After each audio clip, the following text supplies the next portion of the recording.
皆さんこんにちは。リオラギターの K です。はい、2月ももう間もなく、終わろうとしていますが、皆さんいかがお過ごしでしょうか。先日、アルルカンとのツーマンライブ This is my cult 2026がですね、終えたばかりということで皆さんありがとうございました。そして、さらに遡るんですけども、2月といえばですね、私誕生日だったわけで、2週間ぐらい前の話になるんですかね。今回の、本題とも言うべきディクテイトリアルキングダム11、そちらについてもですね、今回は、いろいろとお話できればなと思っておりますので、どうぞよろしくお願いします。それでは行きましょう。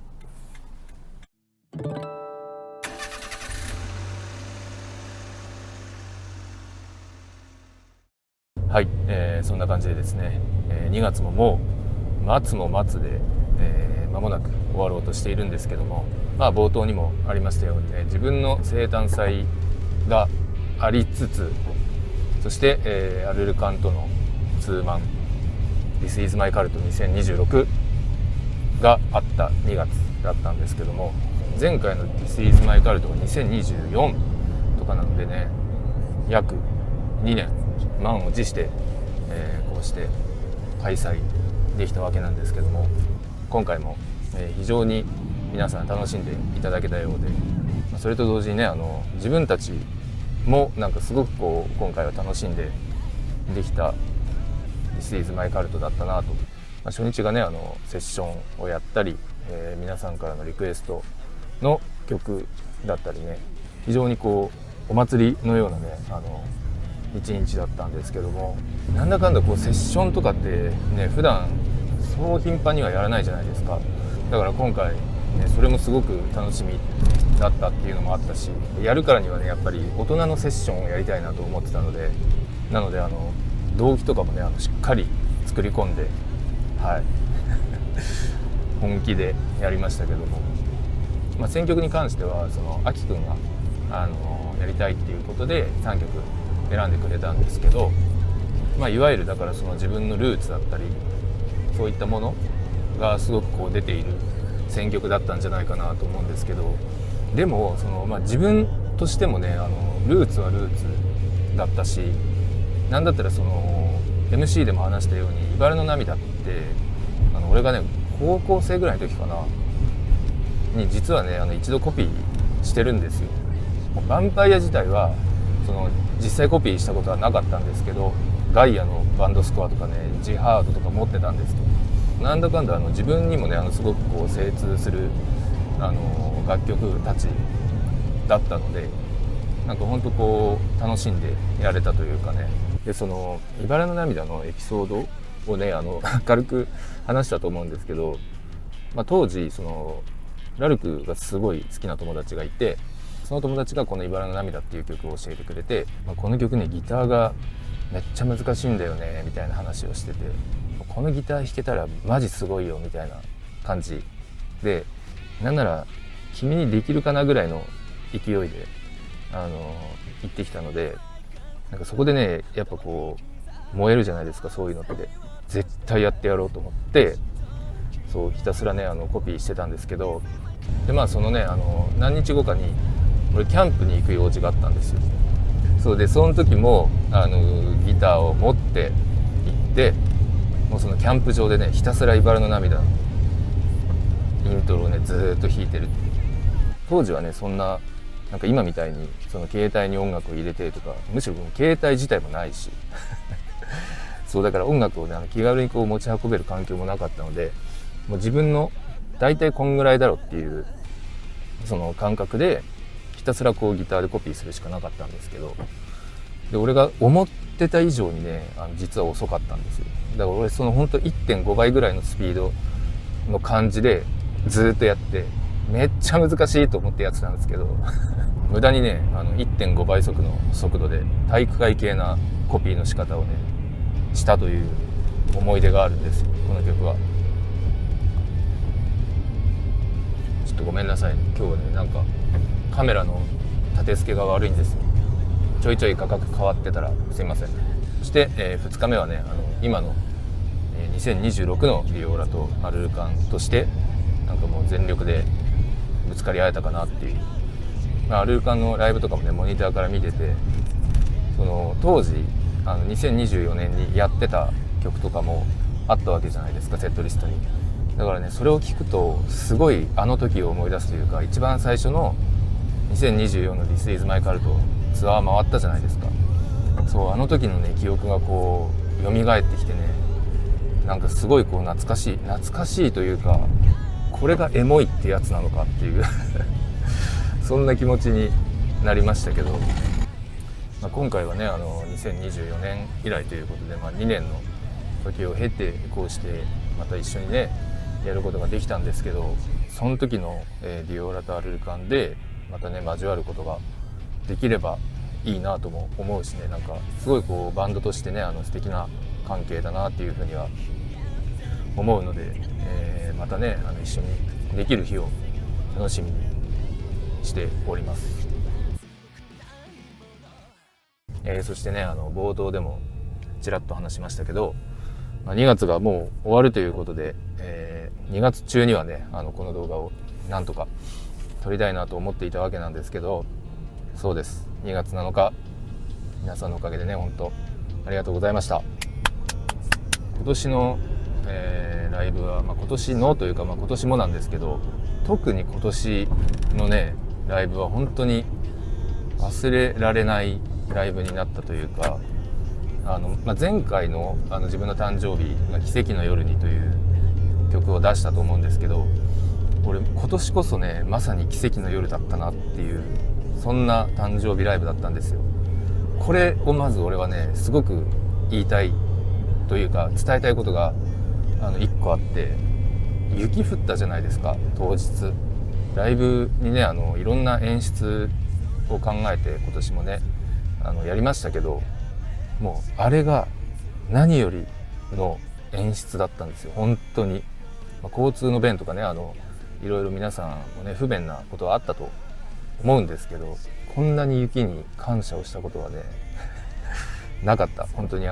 みんなには申し訳ないけど。で、今回セットリストを作る時にその冬の曲から始まって春夏で秋という感じでセットリストを組んだんですけど、最初の方は春から始まろうかなとか考えてた時もあったんですよ。春から夏来て、で秋で最後冬っていう流れにしようかなとも考えてたんですけど、でもそう2月だしできれば冬から始まりたいし、なんなら雪の一つでも降ってくれるんじゃないかなっていう淡い期待もあったんですよ。もうちょっとした賭けですけどでその本編最後がシーズで終わったわけなんですけど、曲の最後の方にまたこの空に雪がっていう一節があるじゃないですか。だから自分のイメージとしてはライブが冬から始まって、でこう1年をみんなに感じてもらい、そして最後はまた冬に戻ってきてまた冬に会いましょうっていう流れなんですよ。皆さんがねライブ会場を出た時に雪が降ってたり冬だったらすごくドラマチックじゃないですか。会場の中で1年をこう体験したような、それを今回一番やりたくて、なのでそう雪が降ってくれたおかげでまさに自分の思い通りになったという、本当に素晴らしい、やっぱねちょっと持ってるなーって、今回参加してくれた皆さんからのね声もいろいろいただいたんですけど、春曲のターンが来て今回のライブのその意図に気づきましたっていう方もいれば、夏が来て気づきましたっていうね方もいたりして、今回のこの意図に気づくタイミングはね皆さんそれぞれだったと思うんですけど、で今回もね作詞作曲をしました第5弾となりますね、シーズ。歌詞に関してはね本当こう言うまでもないというか、あまりこう変なねそのひねりとかもなく、多分みんなが聞いて感じてくれたままだと思うんですけど、割と1年というものについて、歌ってる曲で、その中でねいろんなものをこうみんなへ届けていきたいなという、そんなストレートな、歌詞なんですけど、でインスタとかでもね言われたんですけど、これはシーズとシーズンをかけているんですかみたいな歌詞のね気持ちはわかるんですよ、すごくそう言いたい気持ちもわかるんですけど、なんなら俺も最初はそれを考えたんですよ実はそもそもこの曲のサビのメロディーがね歌詞が先行じゃなかったので、メロディーが先行だったわけで、そこに当てはまる言葉って自分の中では母音が絶対に「い」だったんですよ。あーとかおーとかじゃないんですよ。いで伸ばすメロディーだなって思ってたんですよ、自分の中で。でその今回のコンセプトと合わさった時に、確かにね1年を歌ってる曲なんだったらそれは確かにシーズンだわなと思って、で母音も「い」だしシーズンかなとも一瞬考えたんですけど、いくらね直球とはいえそれはちょっともうねさすがにカレーは辛いみたいなもんじゃないですかそんなね当たり前みたいな感じにはしたくなかったので、なんか別の言葉ないかなと思って、1年にこうまつわるものって他にこうなんかないかなと思って、春にはね花が咲いて、でそれがね秋には枯れて、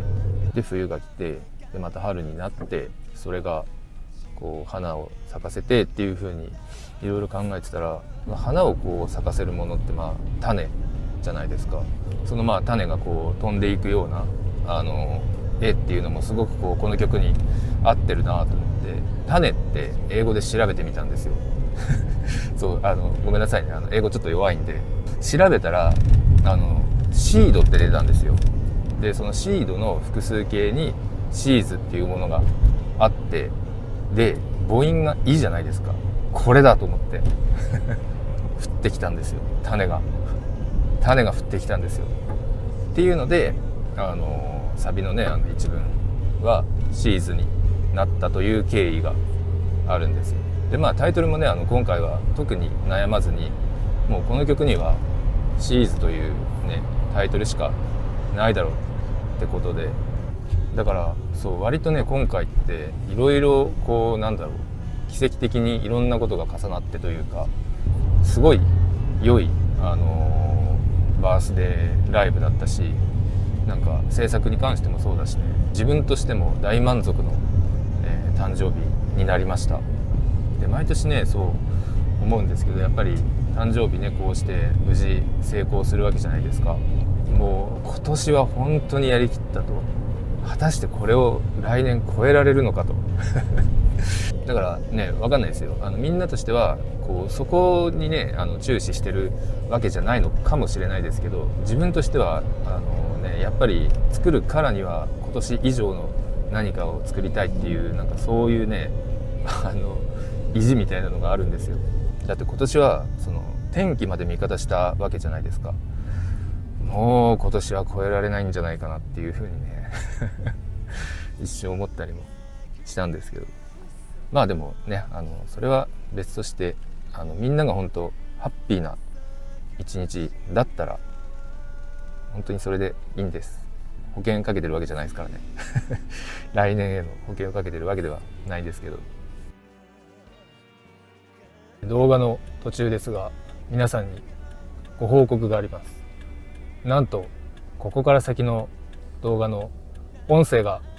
撮れていませんでした。そうなんです。編集してて気づいたんですけど、途中からのね音声が全て撮れてなかったという。なので日を改めて今こうして撮っているんですけども、ちなみに先ほどですね、愚民の日2025の DVD インスタイベントを終えてきたということで、この場を借りて、皆さんありがとうございました。 DVD の方もたくさん見てもらえたら嬉しいです。そして、ディオーラ号で行く後半も見てもらえたら嬉しいですでは気を取り直していきましょう。でもこの動画をねなんとか2月中に出したかったっていう話をしといてあれなんですけど、でもまあ今日2月28、2月の最終日なので、まあこれが出るのは多分明日3月1日とかになると思うんですけど、まあギリギリセーフということで、はい。で、誕生日の話が終わったあたりでちょうど音声が切れてたので、そっからなんですけど、まあ、後半はね、皆さんからいただいた質問に答えていきたいなというところでした。いただいた質問を読みたいと思います。では一つ目、BGM で流れているフィナーレは音源のものではないような気がしたのですが、いつの何でしょうか。これね、すごい鋭い鋭いというか、そう俺もパソコンの中にあった音源を使ったので、これいつの何なんだろうなっていう感じなんですけど、確かにねそうなんです。音源として出てるものとはちょっと違うんですが、もしかしたらミックス前のやつなのかもしれないです。でもちゃんとこう BGM で流れてる曲もね聴いてくれてるっていうことですごいです。はい、次。 K さんは車の長距離運転をすることも多いと思いますが、眠くなった場合にはどう対処していますか？そうですね、これ言ったら元も子もないんですけど、俺運転してる時そんな眠くならないんですよ。ここ最近というか大人になってからはこれディオラ号でも話したと思うんですけど、昔はね結構ライブ帰りとか眠くて、で途中のコンビニとかでちょっと立ち寄ってちょっと仮眠しようと思って、気づいたらもう次の日の朝とか次の日の昼ぐらいになってたことがあるんですけど、でその眠くなった時の対処として、よく言われてるのが、その口を動かすのがすごくいいって言われてて、もう結構ベタですけどガムを噛むとかスルメとかそういうのはでも本当に効果があると思うし、もし同乗者がいるんであれば話してるだけでも全然違うと思うんですよね。で本当の奥の手で言うんであれば、例えば高速道路とかの長距離で眠くなった場合、サービスエリアに寄ってもう本当に5分でもいいんで目をつぶるんですよ。そうで一瞬寝るんですよ。長時間寝なくてもその一瞬寝たか寝ないかの違いってもうあるとないではね雲泥の差なので、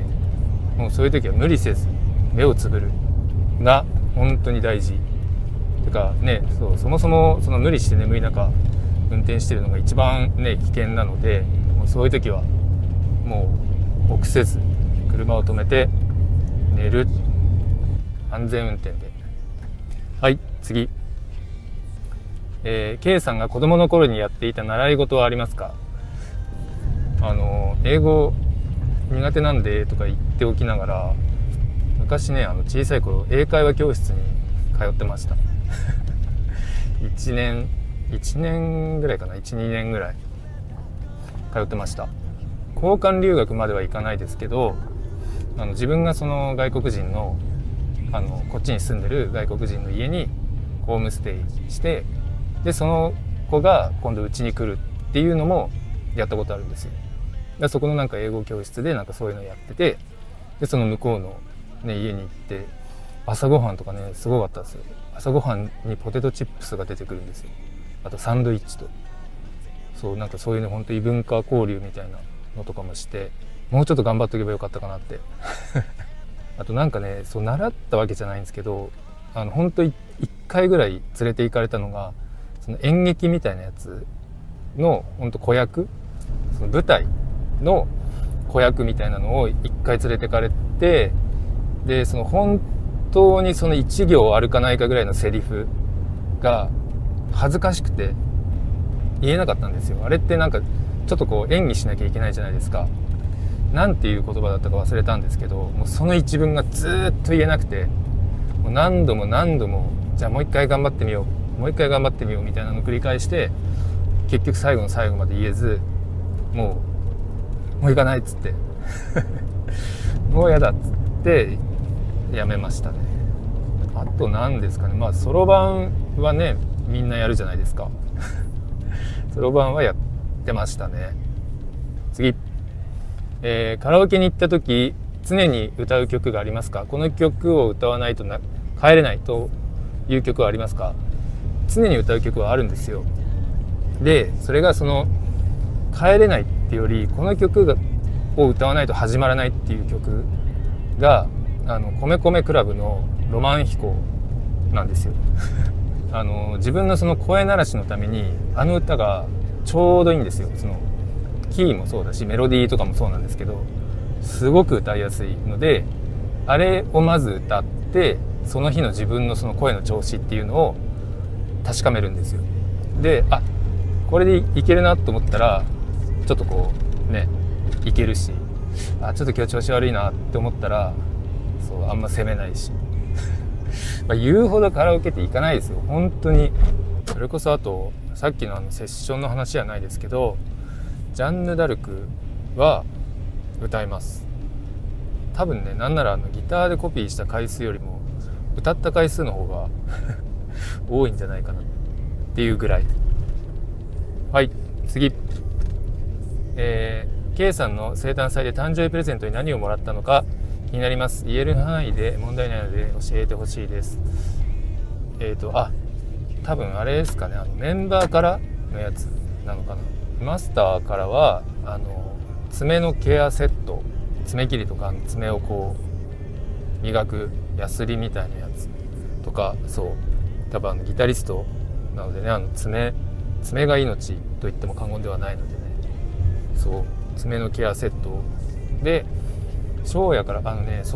翔也からのやつね。物はその電源タップをもらったんですよ。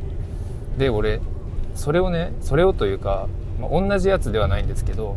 ちょうど電源タップを買おうかなって思ってたんですよ。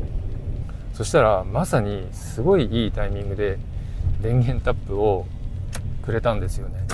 なぜそれをっていうぐらいねちょっとびっくりしたんですけど、嬉しかったですね。で達也は某高級焼肉店〇〇園の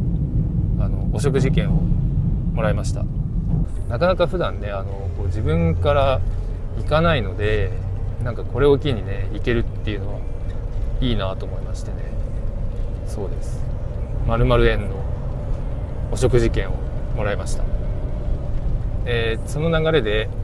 K さんはマスターと翔也さんに何をお渡ししましたか？誕生日ですよね。これマスターへはギターのエフェクターをあげたんですよ。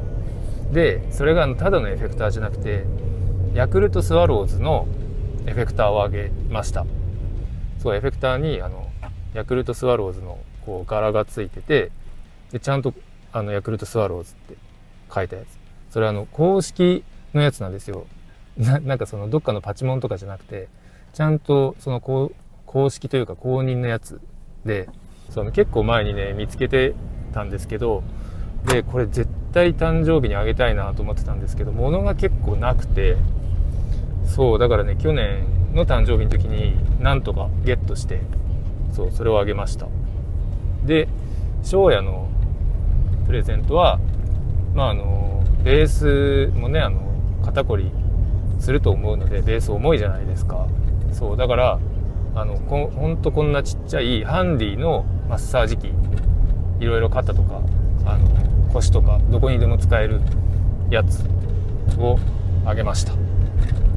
次はね達也バースデー3月28なんで、達也のプレゼントをどうしようかなって今考えてます。はい、それでは次。先日の K の部屋の時に弥生県の好きなメニューはと愚民に尋ねていましたけど、 K さんの好きなメニューを知りたいです。よく行くお店の好きなメニューもあったらぜひ教えてほしいです。長くなりますけどいいですか？好きなメニューですよね。もう全部好きローテーションが大体あるんですよね。大体これを頼みますみたいな。でそれがカツ煮定食みたいなやつカツを卵で閉じたやつがあるんですよ。それとあとそれのなんか味噌バージョンのやつがあって、そうですね、その2つを割としょっちゅう食べてるんですけど、それは好きですね。それを軸に、その時々で行った時に新しい季節限定のメニューとかあったらちょっと頼んだりみたいな、そういうそういう感じ。でもその極論おかずなんて何でもいいんですよ。これ弥生県にご飯を食べに行ってるんですよ、お米を。だからそのおかずを何にしようってより、そのね、お米を頼んだらおかずがついてきたみたいな感覚なので、メインはお米、メインはご飯で、そこにおかずがあるから、おかずは何だっていいんです極論ね。あとね、好きな店、よく行く店で言えば、よく行くというかそんな頻繁には行けないんですけど、山田うどんっていうやつがあるんですよ。それも都内とかにはあんまなくて、埼玉が割と発祥というか、埼玉の方に結構ある店なんですけど、チェーン店でね。それはずっと好きで、っていうのもちょっと思い出補正みたいなところもあって、自分が初めて東京に来た時に家の近くにあったんですよ、山田うどんが。でもそこにはねしょっちゅう行ってて、でもその味にね慣れ親しんだというか、もう自分のソウルフードぐらい食べてきたんですよね。だから今でも本当に好きだし、美味しいんですよ。自分はいつもねかき揚げ丼と温かいうどんのセットを必ず食べるんですけど、もう皆さんよかったら山田うどんぜひ行ってみてください。美味しいです。今回もですねありがとうございました。また質問等あればぜひ送ってください。そんな感じでこれ本当にね治んないんですよ、この口癖が。逆にこういう時じゃあなんて言うんだろうといったところででも意味合い的には同じになりますもんね。はい、といったところで、改めましてですけど、もう2月もね今日で終わりということで、明日から、これを見てる時にはもう3月1日だと思うんですけど、私の2月も無事ね今年も終わりまして、皆さん本当ねありがとうございました。1年に一度ねこうしてなんか誕生日をみんなから祝ってもらって、もういろんなね皆さんからのメッセージだったりもいただきまして、その一つ一つにねこうまたね自分自身背中を押されるじゃないですけど、新しい1年音楽を通してみんなにねまたいろんなものをこう届けてしっかり返していけたらなっていうふうに思いましたし、もっとねいい音楽を作れるように頑張ろうっていう活力にもなりましたし、本当に皆さんには感謝です。そしてね3月8日に一ノ久ダブルドラゴンの、大決起集会があるということで、樹井さんと陽花のサポートとしてステージに立ちますので、もしよろしければね皆さんそちらの方もぜひ足を運んでみてください。気持ちとしてはね本当にお二人の歌だったりね、そのお二人が主役でメインの一日だと思ってるので、それをこう自分はねこう徹底的にサポートしようという気持ちで頑張りますので、親衛隊をしてくれる皆さんはぜひ遊びにいらしてください。はい。でディオーラとしてのライブは、3月28日達也バースデーということなので、結構ね次のライブまでは空くんですけども、だからその間は本当にみんなにね DVD を見てもらって、であとインコンプリートだったりね春ツアーにしっかり備えてもらえたらと思います。まだまだねこれから先また楽しいことが始まっていきますので、15周年そして16年目のディオーラをですねどうぞよろしくお願いします。そんな感じで今のはわざとです。はい。そんな感じで、本日もですね、最後までご覧いただきありがとうございました。またライブでお会いできることを心待ちにしております。それではまた会いましょう。以上、K でした。